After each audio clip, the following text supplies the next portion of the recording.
Chers téléspectateurs, merci d'être avec nous pour cette première édition du plan stratégique de l'ANADEN 2022-2025. Nous avons avec nous le directeur de l'ANADEN et aussi le secrétaire général du ministère des Finances et aussi le président de l'Université des Comores. Bonjour à vous, chers messieurs. Bonjour. Merci d'être parmi nous pour cet entretien. Alors, nous allons commencer avec monsieur le directeur. Pourquoi vous voulez avoir un plan stratégique? Alors, l'ANADEN a été créée en 2019 pour être en charge de piloter la transformation numérique du pays. Et donc, voilà maintenant bientôt 4 ans que nous nous sommes attelés à tout d'abord mettre en place l'agence, effectuer les recrutements des équipes, des noyaux en fait, des différentes équipes opérationnelles et de l'administration. Et on a tout de suite été plongé dans le bain parce qu'il a fallu réhabiliter le siège de l'ANADEN, il a fallu faire l'acquisition des différents matériels et équipements, mais aussi en parallèle poursuivre tous les projets en lien avec le e-gouvernement et la modernisation de l'État. Donc ça a été très rapide tout de suite. Et nous avons fait tout ça sans avoir de direction très précise, sans avoir pensé notre organisation, sans avoir pris le recul sur comment il fallait nous positionner par rapport à l'écosystème, que ce soit les institutions, que ce soit les acteurs du secteur privé et de la société civile. Par conséquent, il fallait, à l'aune de ces 4 années, prendre le recul et réfléchir à un plan stratégique et une feuille de route pour les 3 prochaines années pour faire en sorte de mieux canaliser les énergies, mieux travailler et collaborer avec les différentes institutions et, par conséquent, l'opportunité d'un plan stratégique que nous avons pu réaliser avec l'appui du ministère des Finances, par le biais du secrétaire général du ministère des Finances, qui est la tutelle de l'unité de gestion de projet, le RCIP4, qui est en fait l'instrument, le dispositif financier que le gouvernement a mobilisé pour financer les premiers pas pour la transformation numérique du pays. Et donc, c'était donc un moment pour pouvoir écouter ce que les autres acteurs avaient à dire, ce qu'ils pensaient de cette agence et qu'est-ce qu'il fallait intégrer comme changement, comme attente pour mieux y répondre, mieux fonctionner pour les 3 prochaines années. Et c'est la raison pour laquelle nous avons la présence aussi donc, du président de l'Université des Comores, qui dès le départ a compris la pertinence de la vision du chef de l'État de mettre en place une agence du numérique en charge d'aider les institutions, mais également les secteurs privés, à opérer leur transformation numérique. Et il se trouve que l'université avait déjà dans son plan d'établissement cette ambition de se tourner vers le numérique pour apporter plus de performance à l'administration, mais également mieux répondre aux attentes des étudiants afin qu'ils soient dans les mêmes conditions de travail que dans les pays développés. Alors, que va apporter ce plan stratégique à l'ANADEN et surtout à l'écosystème numérique comorien? Alors, pour nous, c'est un apport très riche parce que, comme je l'ai dit tout à l'heure, on a pu prendre du recul avec l'appui d'un cabinet international que nous avons pu mobiliser. J'ai omis tout à l'heure de citer la Banque mondiale qui est notre partenaire sur ces premiers sujets numériques, y compris le plan stratégique.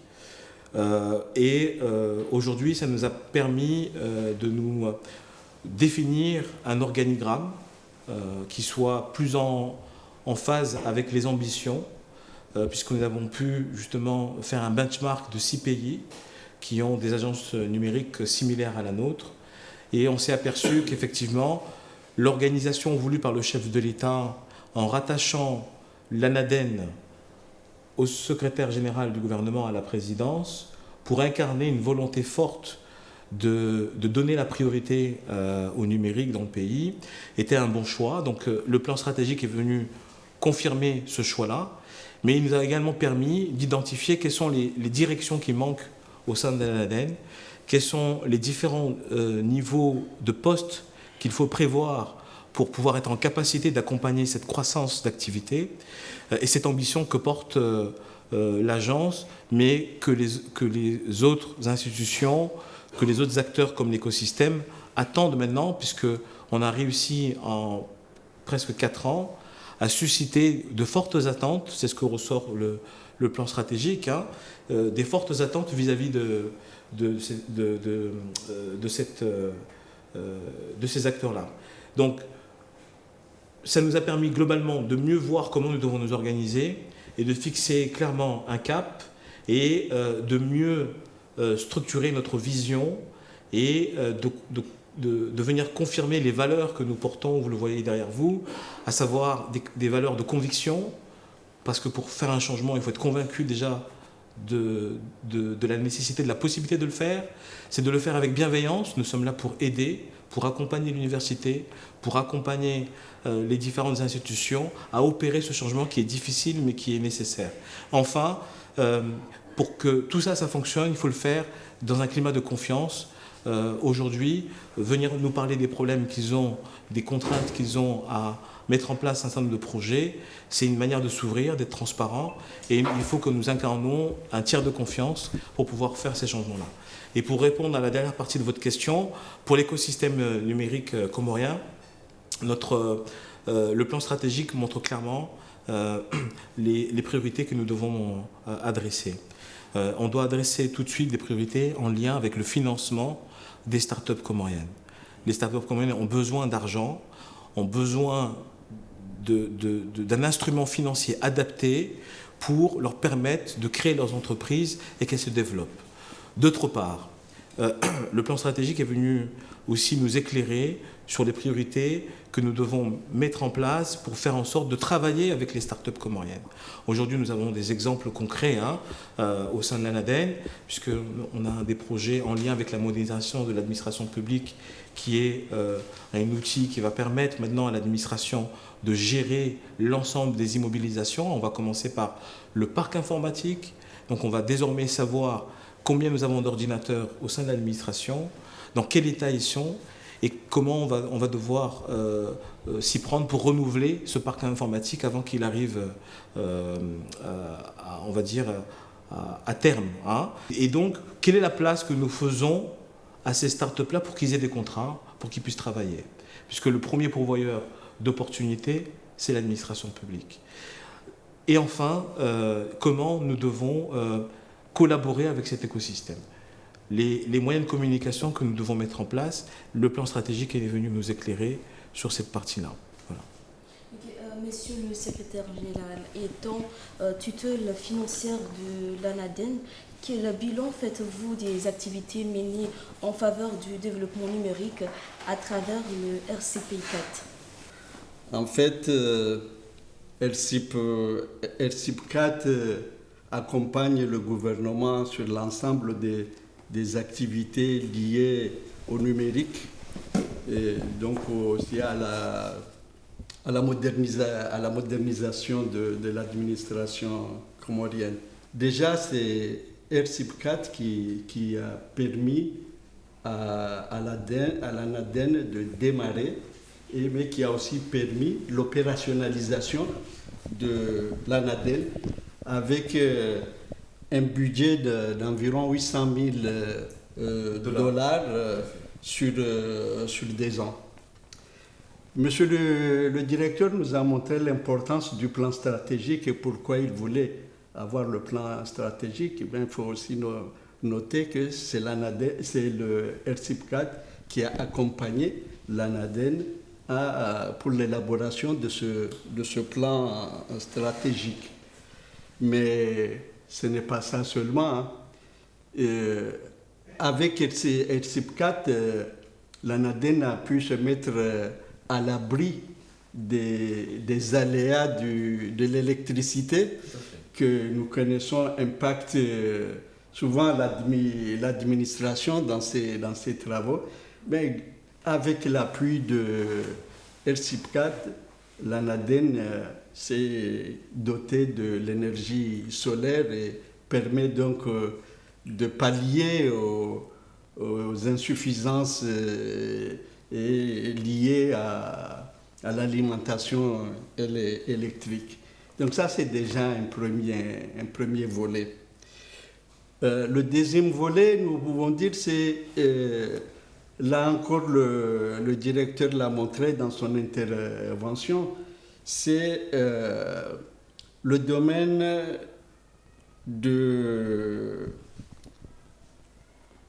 c'est que l'ANADEN a permis de financer les projets e-government. C'est de pouvoir doter l'administration d'un seul espace où on peut trouver toutes les informations liées à l'administration. Une seule plateforme peut regrouper tous les différents ministères. Mais il a aussi accompagné sur des projets qui étaient très importants dans ce domaine,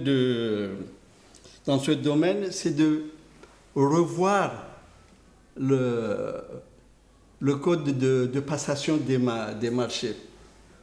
Récemment, à la dernière session qui fermait au mois de juin, l'Assemblée a voté les modifications du Code des marchés publics qui datait de 2011, donc qui ne prenait pas en compte tous les enjeux liés à la numérisation, à l'informatisation, à la modernisation des marchés publics.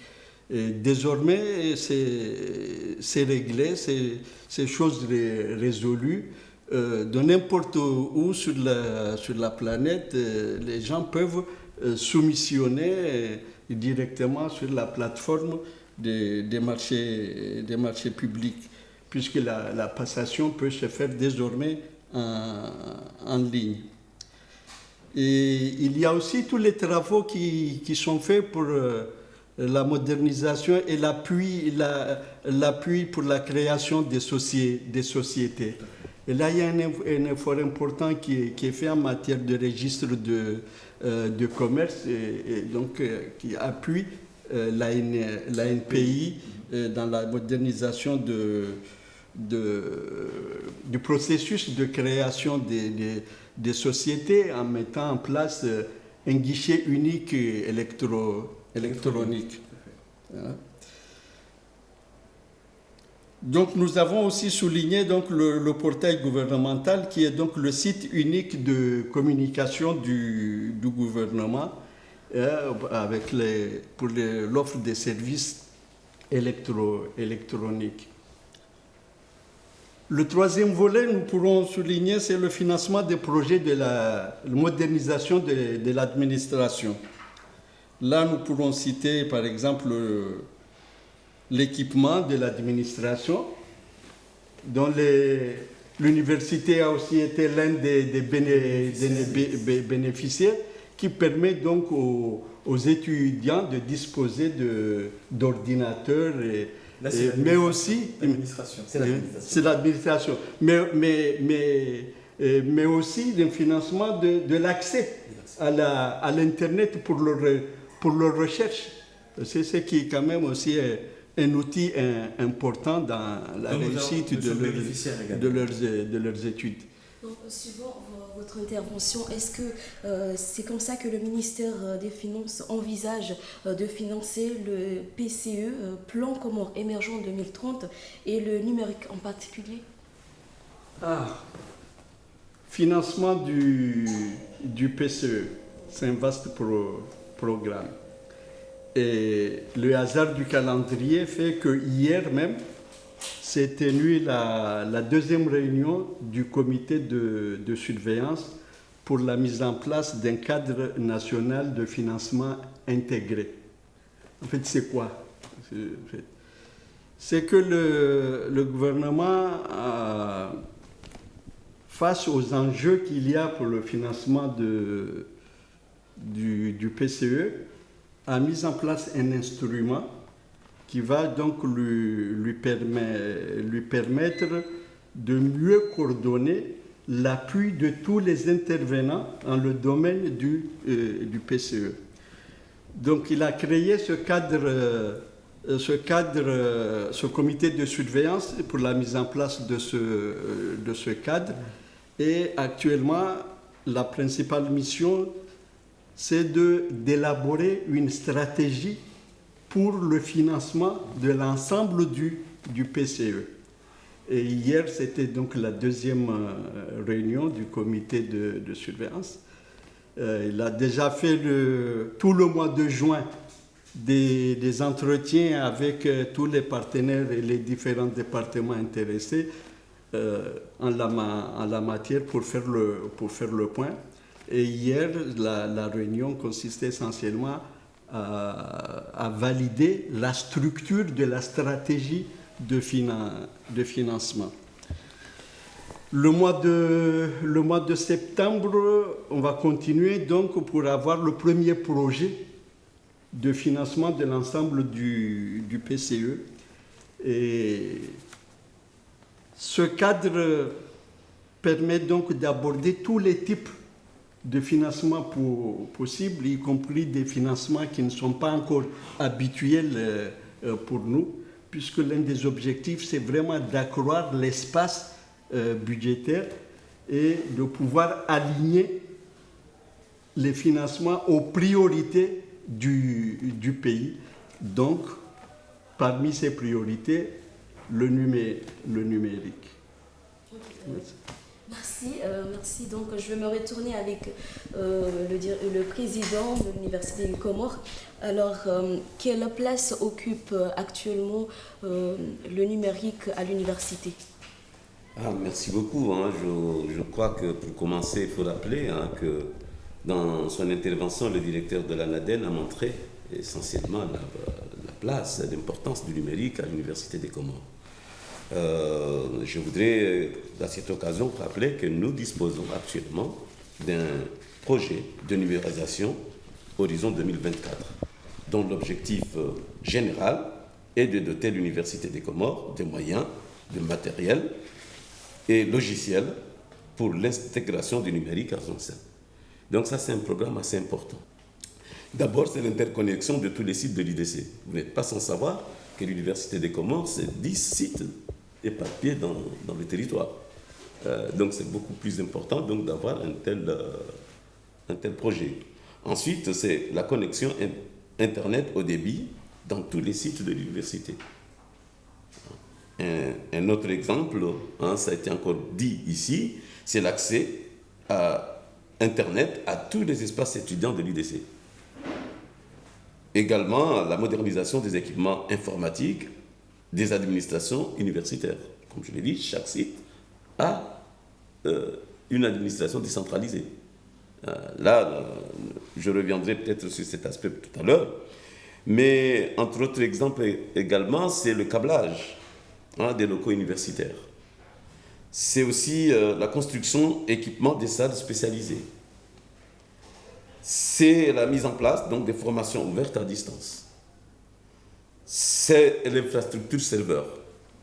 C'est quand même très important pour nous. C'est aussi la formation et le recyclage des agents de l'université à l'usage d'éthique.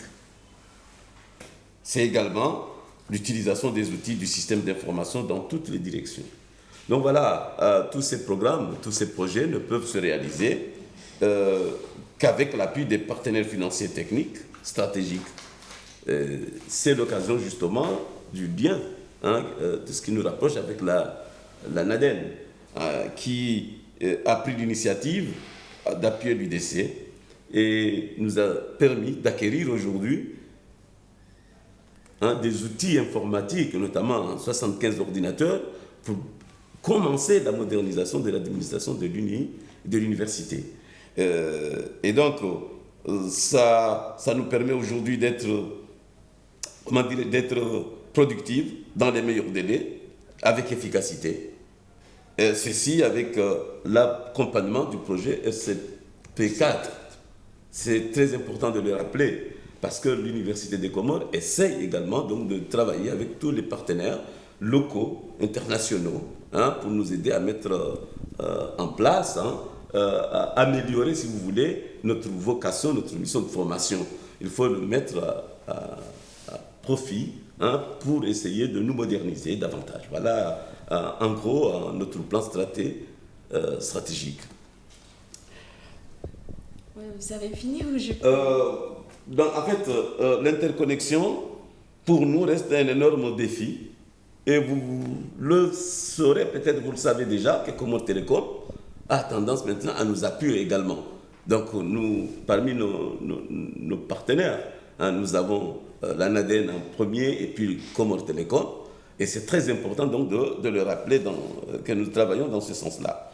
Avec l'ANADEN et l'appui des partenaires, je crois, je le sais, nous avons lancé un grand chantier qui nous permet donc d'équiper chaque étudiant un ordinateur. Nous avons déjà commencé avec les partenaires de l'ANADEN, nous avons commencé à parler de ce projet et très bientôt nous verrons sortir les premiers éléments donc, de ce premier projet. Et il est très très très important. Peut-être je vais intervenir, même si ce n'est pas prévu dans votre organisation, mais c'est important de mettre en lumière aussi, par ailleurs, à la fois la convention de partenariat que nous avons signée avec l'Université des Comores il y a de cela quelques mois, qui est venue préciser de manière très concrète qu'est-ce que nous allons faire avec l'université, mais entendons-nous bien, dans une logique de facilitation, de création de synergie, pour que, in fine, l'université puisse tendre vers cette université numérique dont les étudiants ont tant besoin et dont le président de l'Université des Comores et du chef de l'État, par ailleurs, ont vraiment cette ambition chevillée au corps. Ça veut dire quoi derrière? Ça veut dire qu'on peut prendre cet exemple du programme « Un étudiant, un ordinateur ». Ça, c'est clairement une des activités que vous pouvez retrouver dans le plan stratégique Comores numérique 2028. Le premier axe de cette stratégie nationale du numérique, c'est le capital humain. Et dans cet axe-là, il y a une orientation en lien avec les étudiants, mais les élèves aussi de manière générale. Mais là, effectivement, nous avons priorisé avec l'université ce programme-là, qui est un étudiant à l'université. Ce n'est pas l'ANADEN et l'université qui vont pouvoir répondre à cet enjeu colossal, 15 000 étudiants. Par conséquent, c'est important de faire passer le message qu'il va falloir qu'on s'associe avec tous les acteurs. On a cité Comores Telecom, qui effectivement porte l'ambition d'appuyer l'université, et je tiens vraiment à saluer la vision de l'actuel directeur général de Comores Telecom. Le ministre de l'économie numérique également a exprimé sa volonté de concourir aussi à cet appui de l'université. Et enfin, je voudrais formuler le vœu que tout le monde se joigne à cette dynamique-là pour qu'on aide l'université, qu'on transforme l'université, puisque le capital humain, il faut le préparer maintenant. On est déjà en retard sur une certaine partie des thématiques comme la cybersécurité. Et là, c'est peut-être le deuxième sujet qu'on va mettre en visibilité dans le cadre de cette interview, à savoir la mise en place de masters numériques. Probablement que celui de la cybersécurité sera le premier parmi les 5 masters pour lesquels on s'est fixé un objectif d'ici 2028. Voilà, donc l'université, c'est l'affaire de tout le monde. Le chef de l'État n'a cessé de le rappeler dans ses différentes interventions. Mais la bonne nouvelle, c'est qu'on s'aperçoit que tout le monde s'intéresse à l'université. Je vois la diaspora entrepreneuriale qui manifeste beaucoup d'appui, qui nous sollicite pour voir de quelle manière ils peuvent aider l'université, mais notamment dans cette dimension digitale dans cette dimension université numérique. Donc, encore une fois, ce n'est pas l'ANADEN qui va réaliser seul, avec ses partenaires, tous les projets que nous avons intégrés dans la feuille de route et dans la convention. Notre objectif, c'est de faire en sorte de faciliter l'université à attirer ces partenaires-là, à attirer ces acteurs, maintenir une cohérence, puisque l'université est une institution de l'administration, elle doit être, sa numérisation doit suivre un cahier des charges que nous avons développé à travers ce qu'on appelle l'architecture d'entreprise gouvernementale. En fait, c'est les règles, les consignes que nous avons élaborées, c'est le modèle de transformation numérique de l'administration que les Comores se sont dotés en 2020. Et notre rôle, c'est d'être garant, mais c'est aussi d'apporter cette dynamique pour faire en sorte que, allez, on s'y intéresse, on accompagne sincèrement et efficacement l'université pour qu'on ait une université moderne, innovante et attractive, pas seulement pour les étudiants comoriens, mais également les étudiants de la région. Pourquoi pas, on a un beau pays, on a un pays de paix, on a un pays qui est sur la voie de la croissance, et je pense qu'il faut être ambitieux. Et pourquoi pas, nos amis de l'île Maurice ou de Madagascar, par exemple, pourraient venir suivre des modules à l'université des Comores, pourquoi pas le module cybersécurité. Inch'Allah, si on arrive à mettre ça en place d'ici les prochaines rentrées scolaires.